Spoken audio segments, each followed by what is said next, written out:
Olá, sétimo ano, bom dia a todas e todos, tudo bem com vocês? Estamos voltando aqui para mais uma aulinha, iniciando a nossa 17ª semana de trabalho remoto, de atividades. Hoje, como proposta, quero trabalhar com vocês a correção de alguns exercícios, tá? Vou corrigir aí, alguns exercícios estavam pendentes, né? Que nós trabalhamos nas últimas aulas, e acaba que essa correção agora vem muito oportuna, né? Para a gente poder relembrar o conteúdo, retomar alguns aspectos que nós discutimos, né, nas últimas aulas, e é bom para você consolidar e verificar assim, se restou alguma dúvida, se você ficou alguma coisa sem entender, um mal entendido, né, porque aí você possa me procurar em tempo hábil ainda, a gente soluciona tudo para chegar na hora da prova e arrebentar a boca do balão, como se diz, né? Então, eu separei 7 exercícios para corrigir, tá bom? E em cima deles acho que vai dar para trabalhar muitos temas, no qual nós já temos aí umas 4 ou 5 aulas, né? Que estamos trabalhando sobre o espaço urbano brasileiro, né? Capítulo 5, espaço urbano brasileiro. Tá? Já estamos adentrando ao capítulo 6. Tá bom? Então vamos lá, vamos ver as questões aqui. Deixa eu pegar minha caneta, se eu precisar escrever alguma coisa para vocês. Olha essa questão, pessoal, ela vai trazer 2 gráficos. Vou subir essa coisinha bonita aqui, que sou eu. Vou arredar isso para cá, por enquanto. Olha só.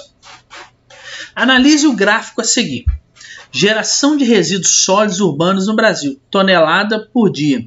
Então, né, a geração de resíduos aí no Brasil em 2008 e 2018, né, toneladas por dia aí que são gerados aí. Meu Deus, é muita coisa, né? Então explique, de acordo com o gráfico, o que houve com a quantidade de resíduos sólidos urbanos gerados no Brasil. Aponte 2 medidas que podem contribuir para mudar esse cenário. Pessoal, olha aí os dados de 2008.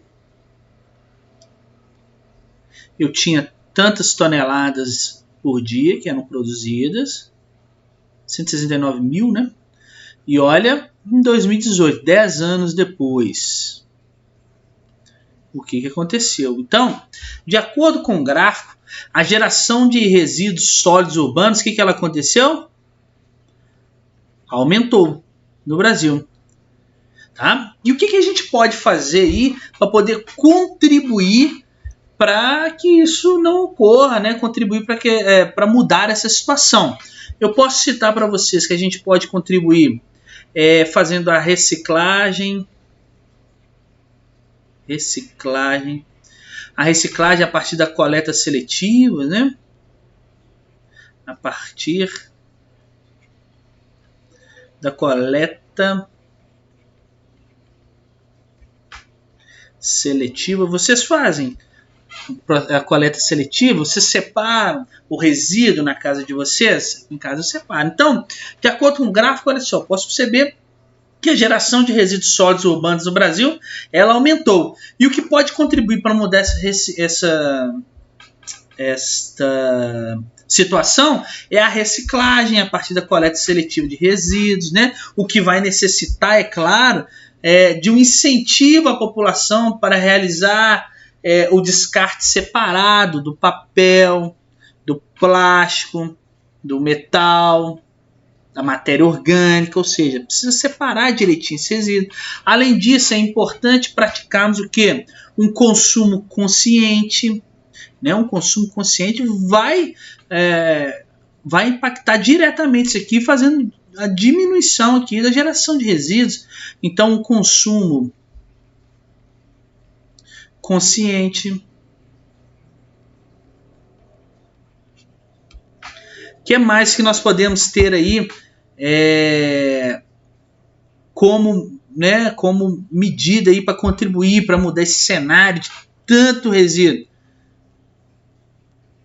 Nós podemos o quê? Reduzir o volume de lixo, né? Parar de jogar algumas coisas fora, né? A redução do volume de lixo produzido.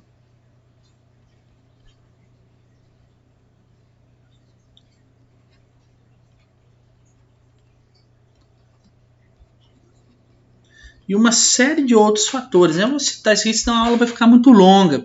Né? Se eu for ficar falando aqui, eu vou ficar horas falando o que a gente pode fazer para poder diminuir o resíduo. Mas, sobretudo, passar pela reciclagem, implantação da coleta seletiva, um consumo consciente, uma redução do volume do lixo. Né? Tem coisas que, às vezes, não precisam ser jogadas fora, e que esses dois aqui ó, estão diretamente relacionados, né? O consumo e a questão da redução. Às vezes a gente consome coisas que nem tem necessidade, que nem haveria necessidade de comprar, né? E nós consumimos e aí pegamos uma coisa que é perfeitamente ainda utilizável, que funciona, que está legal e jogamos no lixo, né? Isso acaba aumentando as toneladas aí, né? A geração de resíduos sólidos urbanos no Brasil. Legal? Essa questão facinho, né? E de suma importância. Vamos ver mais uma? Olha, agora acho que eu já posso voltar para o meu lugar. Fico incomodado de ficar no alto. Vou colocar isso aqui no meio e eu venho aqui embaixo. Olha essa questão, 11. Relacione o descarte inadequado dos resíduos sólidos com as inundações ocorridas nos centros urbanos. Será que eles estão relacionados? Será que a gente fazer o descarte do lixo, dos resíduos, em qualquer lugar, tem aumentado as inundações nas cidades, nos centros urbanos? Pessoal, quando o lixo é descartado de forma inadequada, né, ele pode ficar acumulado aí, vocês já devem ter visto, né? O lixo fica acumulado nas vias públicas, nas ruas, e ele fica acumulado a ponto de entupir as galerias de água pluvial. Né? Então eles vão entupindo aquelas galerias, né, por onde a água escorre. O que vai acontecer? Quando chove, não tem para onde a água sair. Vai haver o quê? Inundação, vai haver enchente, pois a água não encontra espaço necessário para poder fazer o seu escoamento, porque está cheio de resíduo, está cheio de lixo. Então o lixo vai cobrir aquilo ali e a água não vai ter para onde escorrer, vai começar a encher, vai inundar, vai ter enchente, não tem como sair disso. Então, o descarte inadequado de resíduos sólidos está diretamente relacionado, né, às inundações que ocorrem nos centros urbanos. Tá? Não só o resíduo é causa disso, é claro, mas ele é um dos principais fatores que vão contribuir para né, o aumento aí, para que ocorram as inundações e as enchentes nas cidades. Vocês já perceberam, ao caminhar na rua, se vocês estiverem saindo ou quando precisarem sair, dê uma olhadinha na rua para vocês verem quanto lixo tem na rua. Eu fico impressionado e eu fico indignado quando eu vejo alguém jogando lixo, descartando inadequadamente resíduos. Sabe, tem gente que é o cúmulo. Uma vez eu quase apanhei, né? Porque quando eu era mais novo, eu era mais valentão assim. Eu vi um cara pegou uma latinha de refrigerante e jogou pela janela do carro. Assim, eu estava andando e jogou no chão. Assim, abriu a janela do carro dele e jogou a latinha no chão. Assim. Aí eu fiquei revoltado. Eu peguei a latinha de novo e joguei dentro do carro dele. Né? Meu Deus, eu pensei que eu sou doido. Hoje eu não tenho coragem de fazer mais isso, né? Mas porque revolta às vezes, né? Isso de uma falta de educação, de uma falta de cidadania muito grande, né? E no Brasil nós temos isso, é um problema cultural, jogar lixo no chão, muito feio, né? Em algumas cidades aqui do Brasil tem até multa, sabia? Se você jogar, se você descartar o lixo assim, igual muitas pessoas fazem, você recebe até multa, né? Pra você ver, na Europa não se faz isso, muito feio. Vamos ver mais uma questão. Opa, não está passando, porque cadê minha caneta? Tá aqui. Olha lá, questão 12. Relacione a intensificação da urbanização com a chuva ácida e a ilha de calor. Então, me explica aí, relaciona por que à medida que vai se tornando um local cada vez mais urbanizado, tem ocorrido aí chuva ácida e ilha de calor. Pessoal, a chuva, ela é naturalmente ácida, tá? A chuva normal aí que cai, ela é naturalmente ácida, porque nela tem gás carbônico, né? Porque, pela existência do gás carbônico na atmosfera. Mas ela é naturalmente ácida, ela é pouco ácida, pouquinho só. O excesso de acidez na água da chuva ele é causado aí pela concentração na atmosfera do que nós chamamos de óxido de enxofre e óxido de nitrogênio, que em contato com a água da chuva, né, eles formam ácidos. E a maior concentração atmosférica desses gases nas áreas urbanas, nas cidades, ela ocorre por quê? Por causa da emissão causada pelos veículos automotores, pela atividade industrial. Então a chuva ela é naturalmente ácida, mas é só um pouquinho, não faz diferença. É natural isso. Só que à medida que a gente vai com carro, ônibus, caminhão, indústria, o espaço está mais urbanizado, né? Esses veículos, essas indústrias, elas emitem o que na atmosfera? Óxido de enxofre e óxido de nitrogênio. E isso, quando entra em contato com a chuva, deixa ela muito ácida. Tá? Deixa ela bem ácida. E aí, essa chuva ácida ela vai detonar plantações, vai detonar a vegetação, ela pode estragar monumentos, fachadas de prédio, porque ela vai corroer, né, o concreto e o cimento ali. Tá? Então, essa é a chuva ácida. As ilhas de calor, elas ocorrem quando nas áreas centrais das cidades, no centro das cidades, assim, por exemplo, há uma elevação da temperatura maior do que as áreas vizinhas. Vocês já perceberam que às vezes você vai num local onde tem muito prédio, principalmente no centro aqui de Belo Horizonte, tem muito prédio, tem muito asfalto, tem muito concreto, é mais quente aquele lugar, a rua está mais quente, aí às vezes você vai andando assim, vai saindo, vai chegando perto de onde tem áreas mais arborizadas, áreas verdes, a temperatura acaba o quê? Reduzindo, tá? Porque isso é um efeito da ilha de calor, tá? Quando você tem uma elevação da temperatura no centro maior do que as áreas vizinhas. E esse processo de ilha de calor, ele é causado pela escassez de áreas verdes, pelo alto grau de revestimento da superfície. Por quê? Eu não tenho área verde, tira as árvores, todo o solo é coberto o quê? Por asfalto, ou por cimento, por concreto. E o asfalto, o cimento, o concreto, eles absorvem muito calor. É por isso que fica muito quente nesses locais. Tá bom? Então, porque eles vão absorver muito calor. E aí vai formar a ilha de calor. Tá? Vai lá no centro da cidade um dia que estiver quente para você ver. Você vai ver como é que é abafado, é quente lá. E aí, à medida que você vai andando e indo em direção, por exemplo, ao Parque Municipal, que é uma área verde, né, que tem ainda muita área verde, muita vegetação, muitas árvores, você vai ver que a temperatura é muito mais baixa lá. Aqui, sai da escola, nossa, aqui em cima, e vem em direção à mata, essa mata que tem no castelo aqui, você vai ver como é que a temperatura já cai um pouco, tá? Por causa, olha aí, da vegetação, né? Interessante isso, né? A gente podia ter tanto mais nas nossas cidades, né? Apesar de Belo Horizonte ser uma cidade ainda bem arborizada.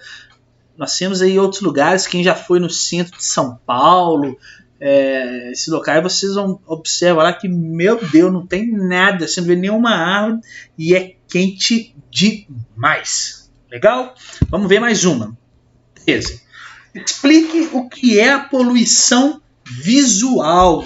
Falei naquela aula de impactos, né? Naquela aula sobre os problemas urbanos, né? Pessoal, poluição visual, ela vai corresponder ela vai corresponder ao excesso de mensagens, banners, outdoors, placas, sinais luminosos, fios de rede elétrica, de telefone, que elas vão contaminar a paisagem urbana. Você vai vendo para os lugares aqui, você vai ver aquele monte de fio, aquele monte de propaganda, aquele monte de banner, é tanta coisa no ambiente que acaba poluindo o visual. E isso acaba gerando muito estresse para a gente, tá? Muito estresse para a sociedade. E isso é uma coisa comum nos centros urbanos, é uma característica, é um problema muito comum nos centros urbanos. Tem cidades que até limitam o tamanho das propagandas, limitam o tamanho dos banners, dos outdoors que podem ser colocados em determinados espaços, justamente para poder diminuir a poluição visual. Muita coisa aqui para o seu olho processar, E isso não é legal. Contamina, por sua vez, né, contamina a paisagem urbana. Legal? Vamos ver mais uma. Questão 14. Olha só. Em 1985, viviam na região metropolitana de São Paulo mais de 14 milhões de pessoas.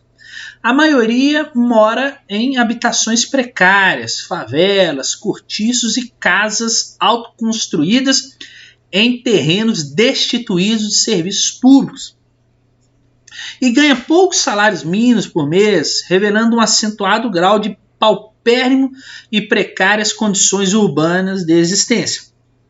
A região configura-se enquanto metrópole, não só pela sua extensão territorial, mas também porque é a partir dela que se organiza a dinâmica do capitalismo no Brasil, pois aí se concentra a engrenagem produtiva essencial à economia do país. Então estou falando que São Paulo é uma metrópole, né, mas vivem muitas pessoas, mas a maioria mora em habitações que são precárias, mesmo sendo uma cidade onde se organiza a dinâmica do capitalismo, do capital brasileiro.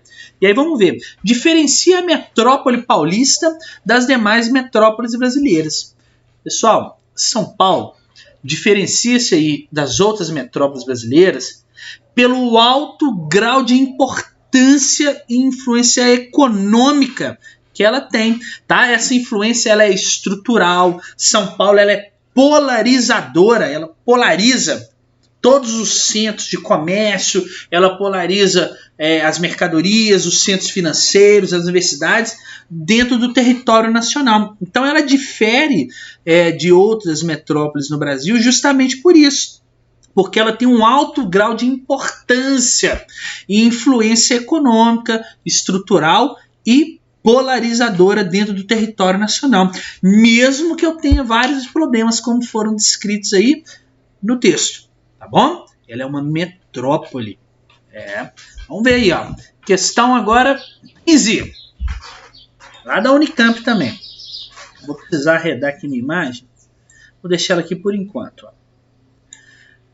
A tira acima retrata as transformações de uma paisagem urbana associada ao processo de refuncionalização espacial e gentrificação. Então, olha só, dê 2 exemplos de refuncionalização espacial ilustrada na tira acima. Percebam como estava antes, uma indústria antiga, ateliê, sala de criação, cafeicultura, apartamentos. Então, dê 2 exemplos de se tornar esse espaço refuncional, fazer uma refuncionalização dele. É a letra A. Então, uma refuncionalização do prédio aí foi a transformação de um espaço que era indústria, percebam aí, olha, em sede de atividades o quê? Terciárias, né? Atividades do terceiro setor, uma sala de criação, uma cafeicultura, por exemplo. Outra refuncionalização foi a transformação do espaço de atividades econômicas, como era a sala de criação e cafeiculturas, né, em espaços de moradia, adquirindo que uma função habitacional. Então percebam, da indústria nós saímos aí para as atividades terciárias do terceiro setor, as atividades do serviço e do comércio, e do serviço e comércio eu refuncionalizei, eu criei uma nova função para esse espaço, que foi o quê? De habitação, para moradia. Tá bom? Então esses são os 2 exemplos aí que a gente pode citar sobre refuncionalização. É tornar essa área funcional para uma outra ocasião, tornar esse espaço para uma outra função, tá bom? Torná-lo apto para uma outra função. Legal? Deixa eu subir aqui só para ler a B. O que é gentrificação? A partir de qual momento da urbanização mundial esse fenômeno passa a ocorrer? Então, pessoal, gentrificação, igual eu falei com vocês nas últimas aulas, é um processo de revalorização de áreas urbanas que estavam em decadência e passam a adquirir novas funções. Então, áreas que estavam decadentes, elas vão ser revalorizadas, aquelas áreas, tá? E elas vão adquirir novas funções. E quando isso ocorre, as populações pobres que viviam nessas áreas decadentes são expulsas para outras periferias urbanas. Elas são, você não vai conseguir ficar aqui mais, porque eu estou o quê? Refuncionalizando, ressignificando, revalorizando o meu local, tá? Então essas populações pobres que viviam nessas áreas, né, elas são expulsas para outras periferias urbanas, pois elas não vão ter condição, né, de pagar pelos altos custos de moradia, tá? Nas áreas gentrificadas, nessas áreas que foram passaram por um processo de revalorização. E esse processo, né, ele começou a ocorrer a partir da formação das sociedades urbanas e das sociedades industriais, principalmente a partir do século XIX nos países desenvolvidos e mais ou menos a metade do século XX nos países subdesenvolvidos. Legal? Fácil essa, né? Nós explicamos um pouquinho disso na última aula. Vamos ver a última questão que eu vou corrigir hoje. Olha aqui, mais legal, hein? Isso aqui, deixa eu ver.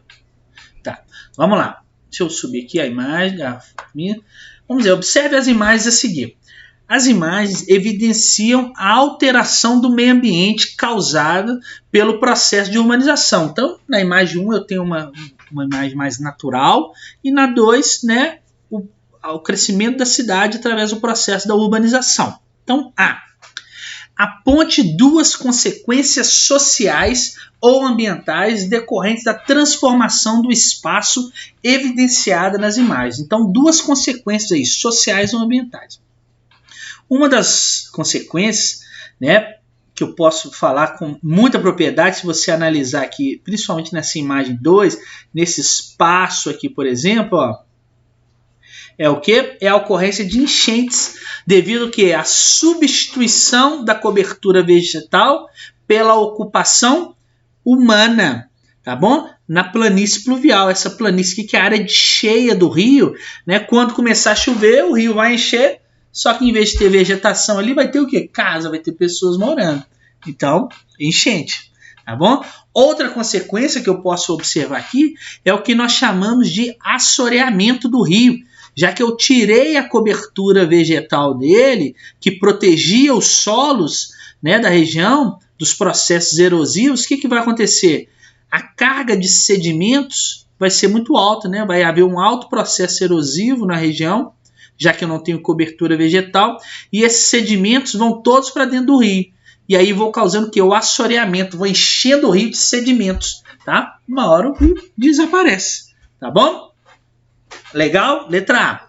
Então vamos ver a B.